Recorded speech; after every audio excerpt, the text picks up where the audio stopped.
Good afternoon and welcome to African Voices platform. My name is Chiwe Chihana. Joining us today is Pastor Andrew Bukenya, a dynamic faith leader whose ministry reaches far beyond the pulpit. He's an inspirational voice in community health. Most notably, his pioneering work raising awareness and support for those living with sickle cell disease, and he is also a best-selling author. He's already guided readers through the healing journey in When Past Still Hurts and encouraged resilience in Shining Bright in the Shadows of Rejection.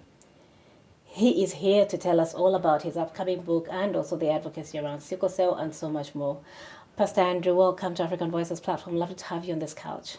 Nice to have you too. Thank you very much for hosting me today. You're welcome. And it's lovely. So we've had you on radio, but this is really lovely to have you on the couch and to have you speak to us in person. Your work is so amazing and there's a lot you're doing. So I'll dive straight into it. What sparked your call to ministry and how did that evolve into your passion for pastoral leadership and community health? Well, my journey through life has been quite interesting and fascinating. I started my journey in London in 1998. That's when I started to get involved in church. Right.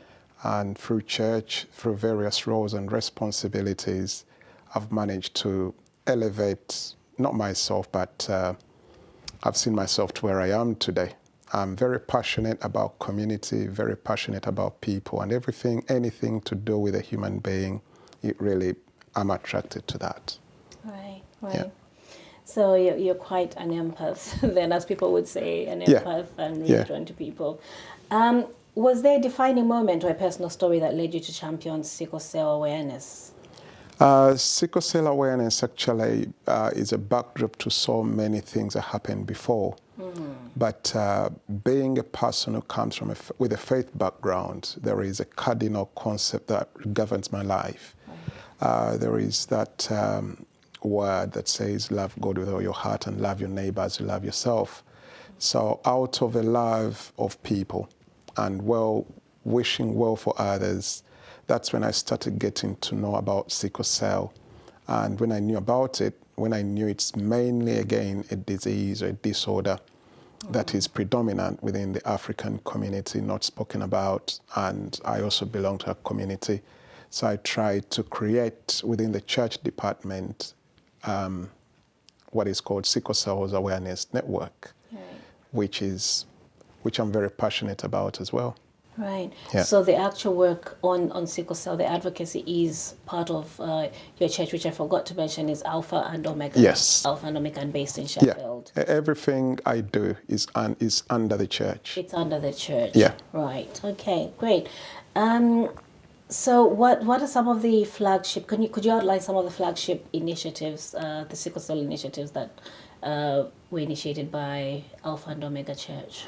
Okay, the initiatives, because I'm not a medical profession when it comes to that. So I may just give an overview of the generic information I may know about sickle cell. Right. It's a blood disorder whereby a normal human being, I think the cells are supposed to be round like a donut. Then it's called sickle cause. The cells turn into sickle shape. Then the flow of blood becomes a little bit difficult to a human being, and that's when they go into a sickle cell crisis. But when we get back into the aspect of the umbrella of a church, so we saw a need as a church to raise awareness and to, speak about it. And we did a lot last year, Black History Month. It was the main theme that we had. And knowing that one of the ways people can survive or their well-being is through blood donation. So we thought, I thought, we better do this, because just go and donate blood and help someone, because there's a waiting list for people to get blood. And the blood that matches people with sickle cell is mainly from Black donors, African, Caribbean heritage.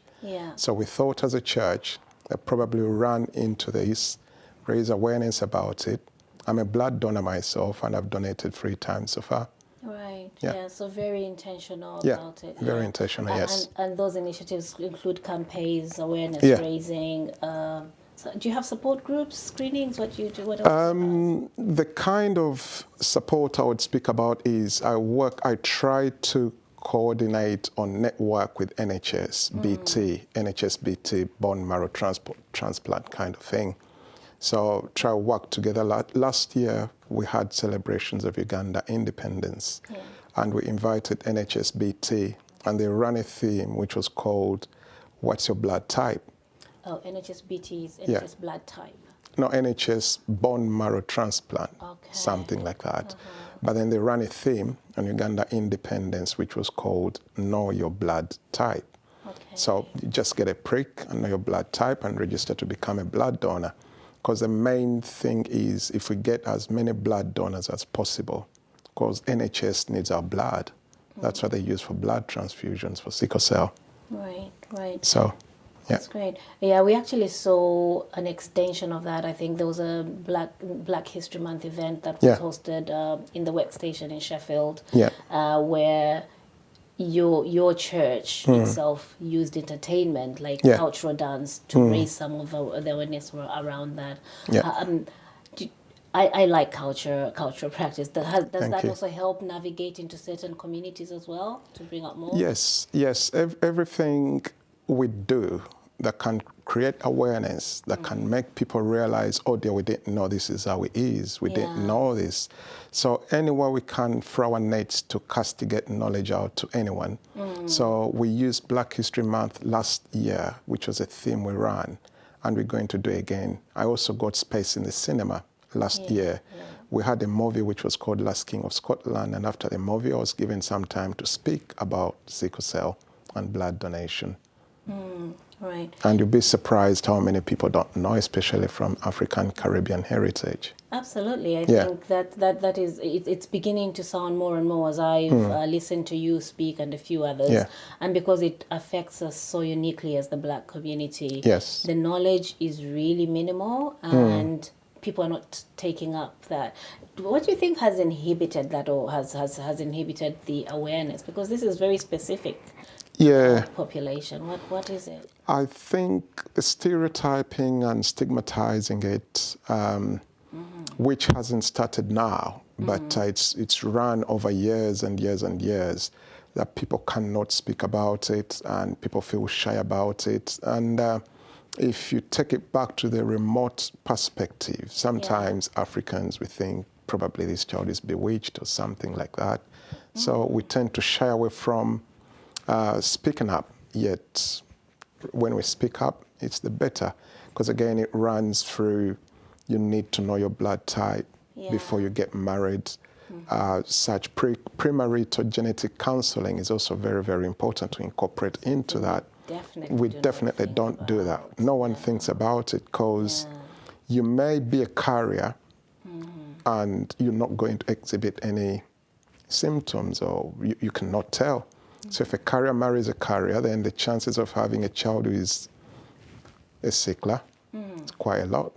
The chances, I think, are 25 or something, or 75, something like that. Not so sure, but we need to check before we get married. We need to know our status. But who does that?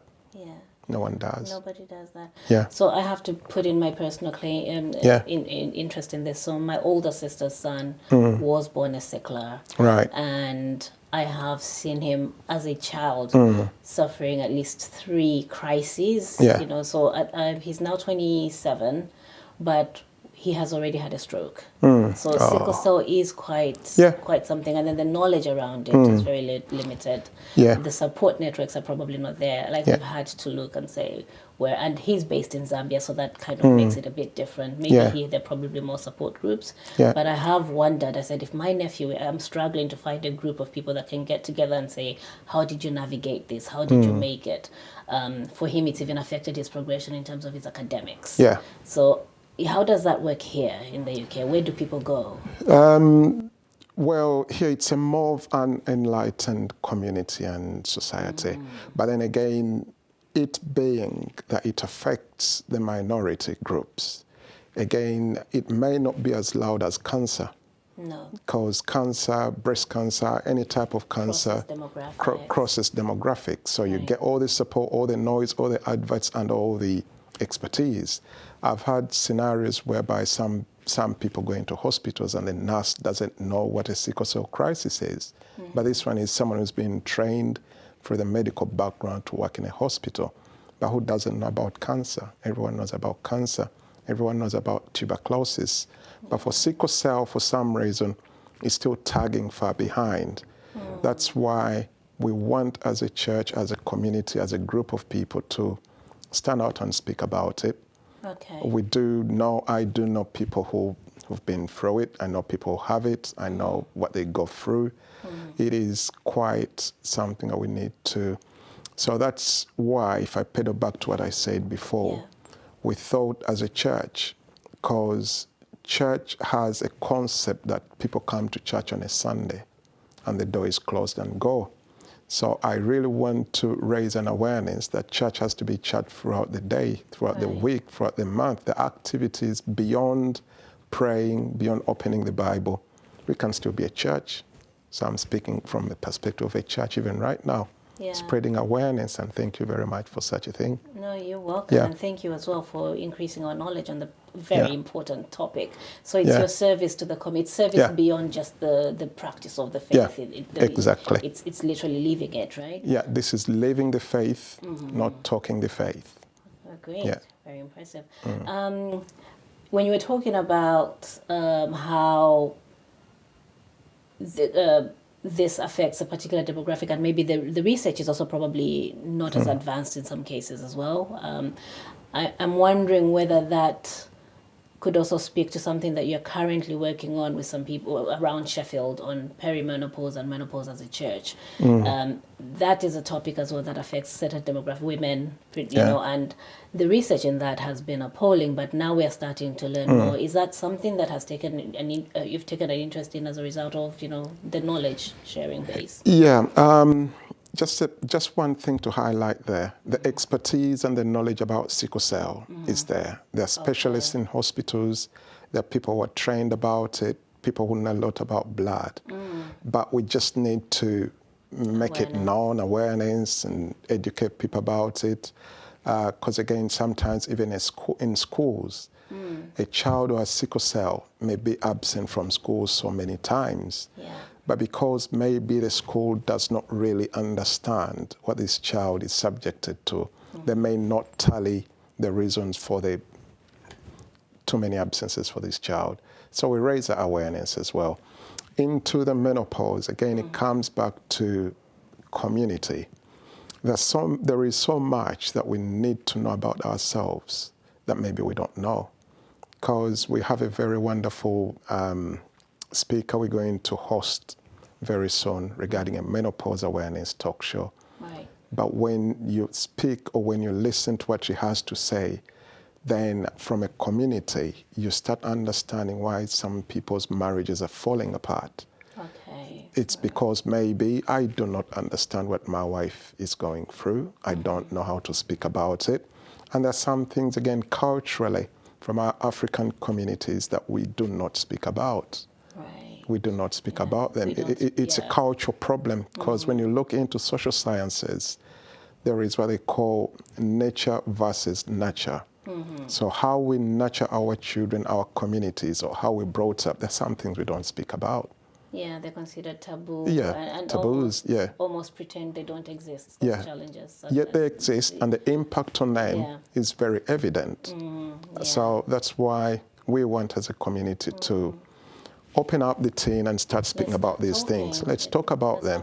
Let's have a conversation, Okay, that's really impressive. I'm really glad that you're also getting into that as a church, and so this is not just a one-off event that's on the horizon. You're thinking it's going to expand into more conversations. Yes, this is the second one we're doing it. We did it last year, so we're doing it again this year, and we hope to do one for men only. This one is anyone is welcome. It's going to be generic, but we're going to customize one where it's us men who are going to sit and be taught how to support our wives or our sisters. It may not be your wife, it could be your sister who's going through menopause, but you don't know what to do, you don't know what to say. It's something you've never spoken about. So we're going to have that as well very soon, probably. So in a couple of months. Right. Yes. So this is something that's very important that people would want to definitely look into, I would imagine. And all they would need to do is go onto your website and find the information, is it? Yes, we're too very, very grateful to opportunities now like this being hosted on this TV program. This is also spreading the news about it. Social media, Instagram, TikTok, LinkedIn, WhatsApp. So the news really goes out. Just set it up and we invite people and come in. And we've tried to make it online, whereby at least we normally target bank holidays, where people are home, where people are not at work. And we also think about the concept that this is someone's day off. Let's not make them drive to a venue. So in the comfort of your living room, you would just sit, log into Zoom, and join into that. It's international, so wherever you're going to be, whether Canada or Zambia or South Africa, wherever it is, Uganda, you just join in. We've sent it all over. Thank you for creating that space. It will be appreciated. Let's talk about your books. We've got some amazing copies on the table. But I had a chat with you last year about a book that came out. That one was with Shining Bright in the Shadows of Rejection. Yes. But prior to that one, you had a book that I have not really spoken to you about, and it's still out there. It's called When Past You Hurts. That was your debut book. What was the thinking around it? When the past hurt still hurts. Yeah. That one, the inspiration or the motivation behind it, again, everything I say is laid on a foundation of being in a community. And the kind of community I'm in is a church setting. Yeah. You get to a point whereby we all look smart. You look smart and beautiful. Thank you. I suppose I look the same as You well. do, yeah. But you don't know what's going on. So we may look the way we look, but we have invisible pain. We have a lot of pain we've been subjected to that has not been dealt with. So that's where the title is, When the Past Hurt. When the past hurt. Still hurts. There's so many things that happen to us as we grow up that we don't know how to deal with.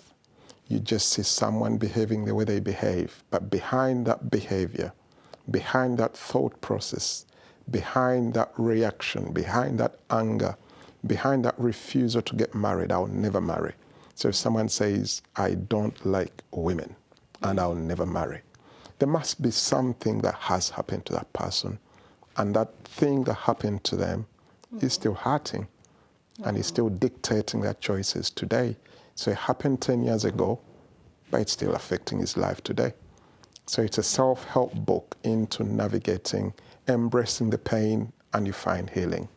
Okay, so you recognize it, take time to recognize it, and then the book also says what you could potentially do with it. And, what you could potentially do with it, and again, how we are supposed, it may not be you, but us who are around such people, how do we handle them? How do we start understanding them? You may end up marrying someone who has a lot of pain that has never been dealt with, and you just look at your wife or your husband and you don't get them. But not until you unveil, take off all these layers over their lives, then you start understanding why this person is the way they are. There is a past hurt that is still hurting them today. Great, thank you. And then subsequently, you wrote the book that you and I got to talk about. But maybe if you could speak a bit more to for those that would not have acquainted themselves with Shining Bright in the Shadows of Rejection. What inspired that and what is it about? Shining Bright in the Shadows of Rejection. Again, it's like one book building over the other. So Shining Bright in the Shadows of Rejection can be like a continuation of the other one, but in a different perspective. Shining Bright in the Shadows of Rejection, that one is zeroing in to a subject of rejection. And rejection is painful, but rejection is wide. It could be you've applied for jobs, 10 applications, and they've been refused. You've been denied, and you just say, I'll never be employed. But you can shine. You can find ways on how to navigate and find a space to pick yourself up. We read so many inventors like Thomas Edison. All these people failed many, many, many times. Every inventor didn't invent what they invented at a go. No. But despite the rejection, despite the failings, they kept on going. And today we're enjoying their benefits. Yeah. So in that book, I normally encourage people to never write themselves off. Right. You may fail today. Today is gone. Sorry, yesterday is gone. Today's another day. Yeah. Give it another shot. You never know you'll make it. But I pick it up from a story in the Bible about Leah and Rachel, two wives of Jacob, two sisters who got married to one man.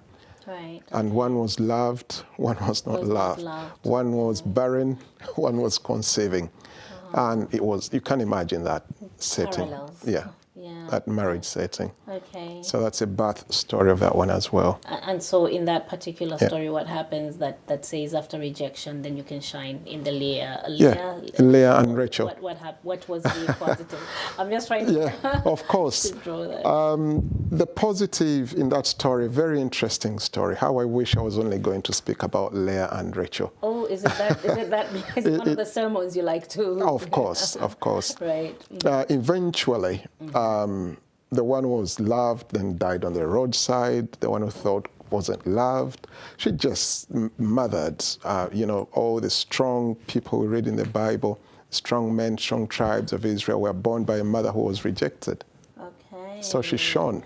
All right. So the barren one actually eventually had children? Yeah. Okay, I see. The barren one, Rachel, eventually had children. So is the shining in rejection the aftermath of the rejection or something that happens alongside the rejection?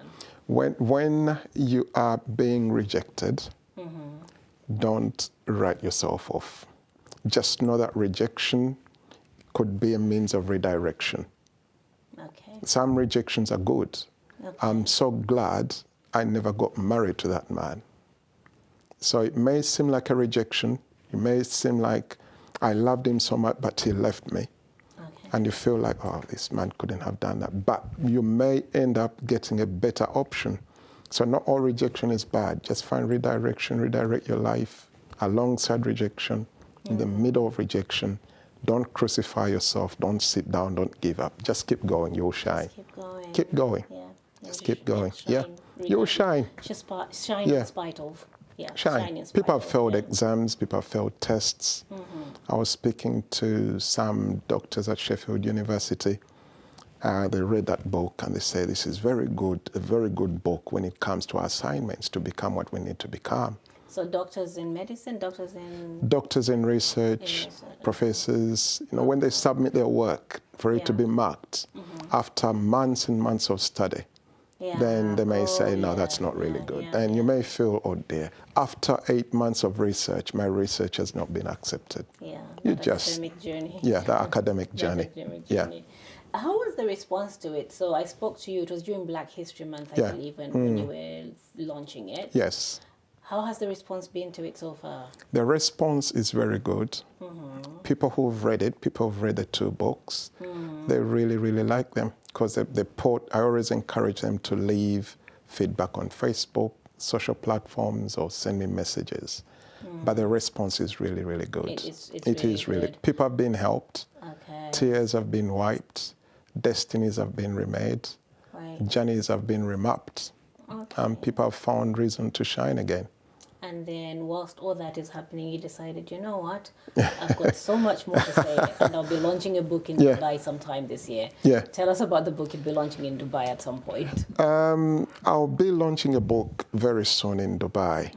And I would just like to thank so much Veridian Christian University in America, which gave me that space to do that in Dubai. Okay. That book, the title is When Someone You Know Becomes Someone You Knew. So it's growing around grief.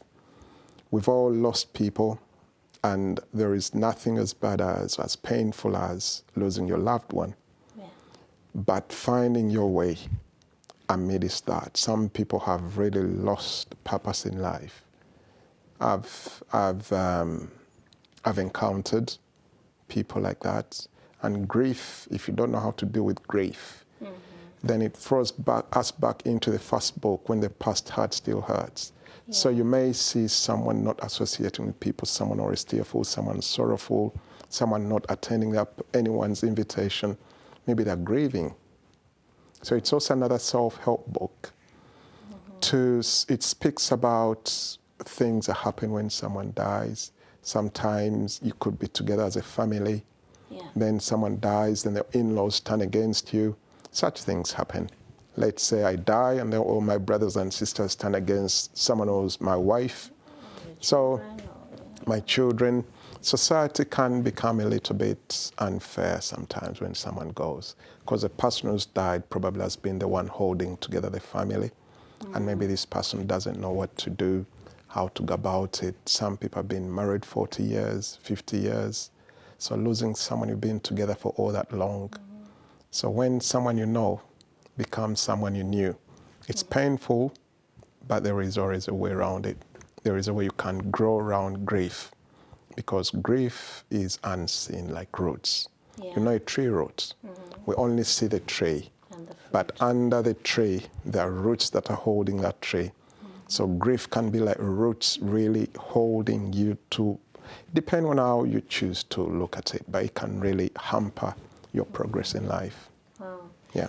So I imagine one of the obvious answers to this question is, yes, I'm a pastor, so I get to speak to a lot of people, and I learn so much, and through that I've been able to do this. But what is your process when you're writing? Is it just that, just being a pastor and listening to people, or what is your process? No, the process is, I'll give you an example. If you're going on a journey, you get your car, you pack your suitcases and fill up with everything that you need, and the car has no fuel.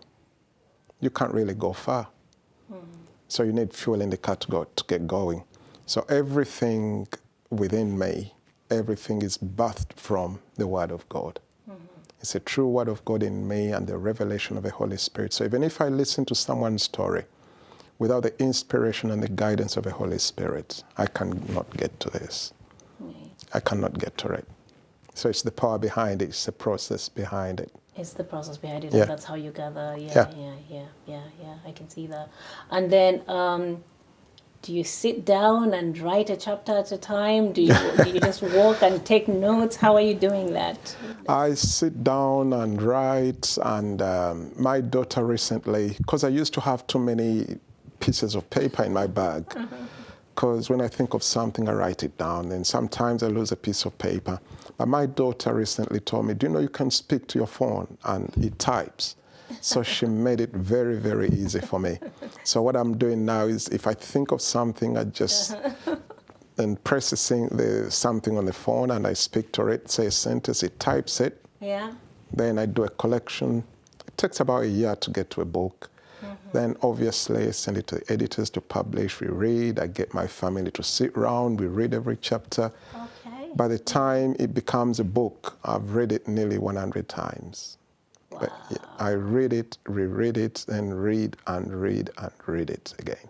That's a part of your life that I think I Yeah. have never touched on. Tell me about your family. I'm hearing they're there at the table. So these books go through, they're vetted by the family. Yeah, I have a very, very beautiful family here in Sheffield, my wife and 5 children. The eldest children is at University of Leicester. Yeah. Her first year is nearly coming to an end. And the youngest is at All Saints Catholic High School, year 7, year 8. Right. Yeah.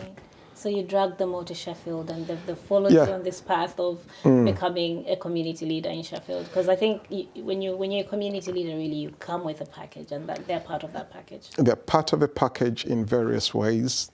But the one way that I'll speak about today and appreciate the most is allowing me the time to be like a father to a community.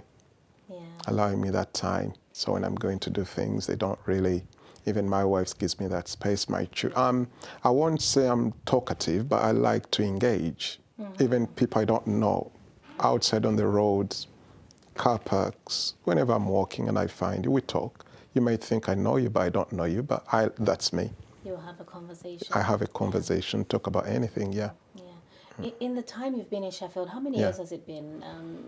It's coming to 5 years in Sheffield. It's coming to 5 years. Yeah. How has finding your feet here been? What's it like? What does Sheffield feel like when you come in, having established yourself in London for so long? It was a very big hurdle to jump and sounded a little bit meaningless. And after having the connection and settling in a community in London that long and having to move, it wasn't an easy one. And my wife is the mastermind of the move. Okay. At first, it didn't make sense. But now, actually, one of the books that may be coming up, it's going to be called It Will Make Sense One Day. Because there's some things that happen that don't make sense. You just give them time. But what really, really helped me settle so much in Sheffield are the people I found in Sheffield. The community was open and ready to receive me. Different organizations really, really received me. I've been accepted. I'm a community governor in a school at the moment. Congratulations. So it's been so good. It's been, and you know, I've become what I'm becoming in Sheffield. People like you who receive me, host me, who see the best in me and reach out, you know. I was quite surprised when BBC Radio Sheffield also reached out to me and they hosted me in their studios. So I must really be... You must be doing something. I must be doing something, and I'm very grateful that people recognize it, people acknowledge it. You inviting me to be here makes me love Sheffield. Yeah, what was that you just said? You said potentially the next book is going to be It Will Make Sense One Day? It will make sense one day. How do you come up with your book title?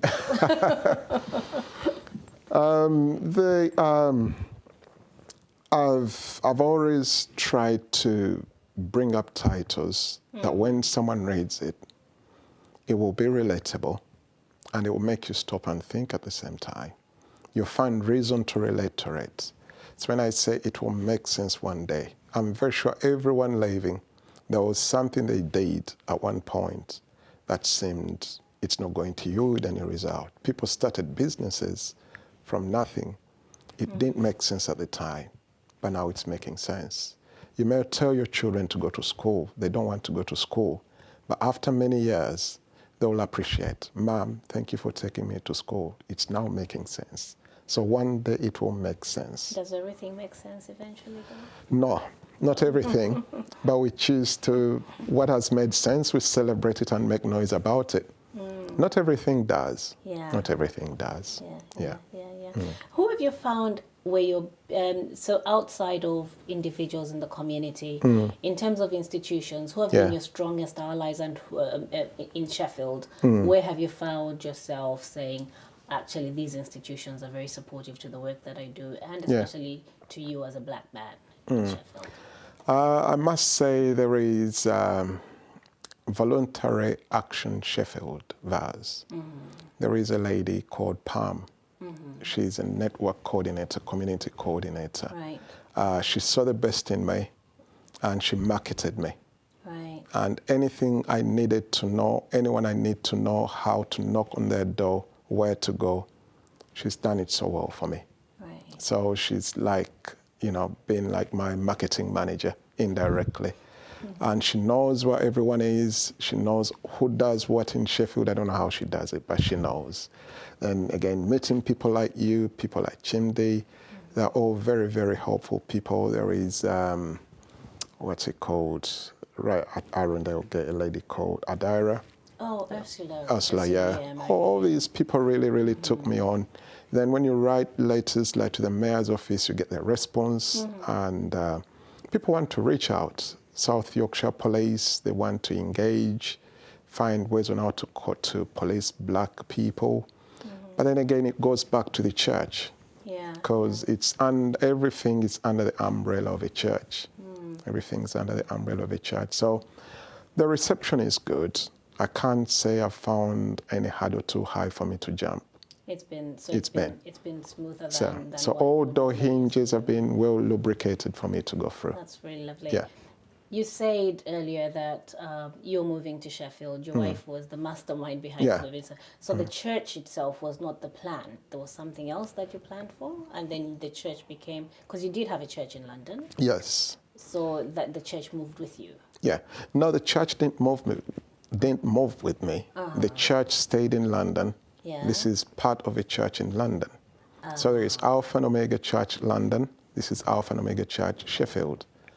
So my wife to move, it was domestic and family, finding a better place, cost of living for the children and everything. So And when we moved over to Sheffield, I still remained going to London every Sunday. So I used to go to London Sunday morning, coming back Sunday evening, every Sunday. So I used to do that journey. But then my pastor in London, yeah, I didn't feel it. But then till the point when my pastor had that spiritual conviction that I think we'd better ordain him to run a church and ministry, a branch in Sheffield. That's why I said it will make sense one day. So we didn't see Alpha Omega Church Sheffield. We didn't move for the church. We moved for family reasons. And now look where we are, sitting in school too. Yeah. Yeah. How does that come about? How do people become governors of schools? You go in, it's voluntary work. It's all voluntary work, unpaid. Yeah. And you go online and fill in an application form, a bit lengthy but necessary. Then they'll get back to you. Then they schedule an interview. You go for the interview. You speak, give your reasons. Yeah. Then, then the process starts, DBS and everything. Then you pick a school you want. I picked the one I wanted. Why did you want to become a school governor then?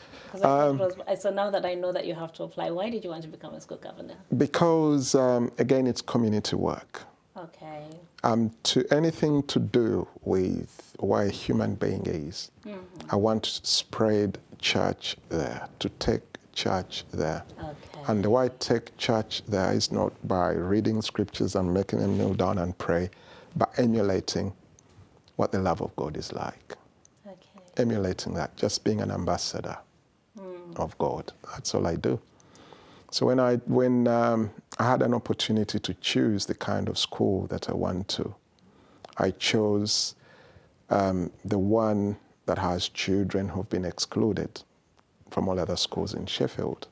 Okay. Yeah, so that's the one I chose. That's one I opted for, and they're really, really doing a good job there.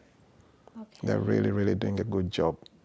And what does a governor then do? The governor, you see the head teacher, the teachers, and the forefront of a school. But behind them, there are people who sit and plan, make decisions, policies, budgeting, things like that. Because it's like an accountability board where the head teacher and other, members of staff, the local authority council. So it's just like in between the local authority, the school administration, the teachers you see every day. Then the governors are the ones who sit behind, just like the word is to govern the school. The head teacher reports to them. They sit in meetings. I've only been in one meeting, and I was listening through it, and it's quite interesting to know the process of applications, the relationship with the local authority, the decisions, the policies, the challenges of a school, the fundings. So you sit and find remedies on how to do that. It's just like a father and a mother in a house, how they run a home. Governors sit to decide how a school is going to run. Okay, so you kind of give input in your best possible way. Okay, right. So that's governor. There's another one coming up, an accolade that's coming up. You'll be wearing the doctor, an honorary doctorate pretty soon. How is that? How are we arriving at that? That one again, it's Viridian Christian University in America. But then, thank you very much for that. Then the honorary doctorate is a nomination. People nominate. You see, like, I don't follow it that much, like Britain's Got Talent or X Factor, then people phone in and whoever is the best, something like that. So people nominate, so your name is nominated, then there has to be reasons as to why you are nominated. So I'm going to be getting a doctorate in philosophy for Christian ethics and management. So which is an emulation of what Christian ethics are. Okay. Yeah. So you've been a model of that. You've been okay. Congratulations. Thank you very much. Thank you very much. And that's the University of what? Viridian Christian University. Okay. Yeah. Congratulations. That sounds very exciting. Yeah. So looking ahead, how do you plan? I just want to go back to the sickle cell work, advocacy work. It feels very important, especially for our audiences. How do you plan to deepen your work around that? Are there new partnerships that are coming up? It feels very important, actually. Yes, the new partnerships, again, strengthening the old ones already, like NHSBT. Then having these partnerships like the one I have with you now, this is a very, very good one as well. It just came as a surprise to me. Creating, using social media, blood donations. When I get opportunities to speak, you invite me to a wedding, I'll speak about blood donation. You invite me to, I'll make noise about it. On my social media status, I use Instagram, TikTok. I use all these avenues to create awareness, but we are still way too behind. Because I was speaking to, when I attended a conference in Birmingham last year, and I had someone to speak to me about the blood bank. There is also something that's really, really very interesting. When you donate blood, I think when you donate it on Sunday, by the end of a week, you know where your blood is gone. And you don't know who has received it. But the most wonderful things I love is when I receive a text message, thank you for your blood donation. Your blood has been used at St. Thomas Hospital in London. I've got, and another one was used in Coventry Hospital. That's really heartwarming to me. I don't get to know who used the blood, but at least I get to know that a life benefited from my blood donation. And when it comes to blood donation, there are those blood groups, blood O, A, A+, whatever they are. But then there are subtypes. So to us as people, Africans, Caribbeans, our blood type, subtype is needed so much in sickle cell. So is it just anyone, or do you have to get some kind, do you have to have that sub blood type that you're talking about? Is it anyone has it? Because everyone has a subtype. Everyone has a blood group. The one relevant to sickle cell, is it different? It's predominantly in black people. Predominantly. Because sickle cell is predominantly, so it's something to do with the blood. So my blood type is the one that's really, really needed. My subtype, the subtype. Yours is? Mine is, yeah. Okay. And then is it the Alpha and Omega Sheffield branch that's running with this campaign, or is it also the London branch that's running with this campaign? It's mainly this side. But I'm in touch with the pastoral team the other side. And we want to put it across on the other side as well. Make sure that we run it together. Right. I just didn't realize that this conversation was going so well and that I'm running out of time. Oh, is it? I'm starting to change up a few things. But going back to your books, for viewers who are grappling with rejection, illness, uncertainty, what key encouragement do you offer now as you're talking to me? When it comes to rejection, the key word I can take out from there is don't reject yourself. Let everyone reject you, but don't reject yourself. Accept yourself, acknowledge your fate, and pull up your socks and move. You'll be happy. Because the world can write you off, but never write yourself off. That's a key word I can say. Never write yourself off. Don't write yourself off. Don't reject yourself. Even if everyone else does. If everyone else loves you and you don't love yourself, you won't feel the love. Great. Lovely. Yeah. Thank you. So that's it. Right. So there you have it. Do not reject yourself. Pastor Andrew, it's really been wonderful speaking to you. Thank you so much. It's a pleasure. And I look forward to hosting you again. It's a pleasure. I'm always available. Thank you. Lovely. So that was Pastor Andrew Bukenya, who is based in Sheffield, speaking to us about all his work as an author, as well as raising awareness around sickle cell anemia. If you're able to donate, please make the time and help. My name is Chiwechi Hannah. Thank you so much for joining us.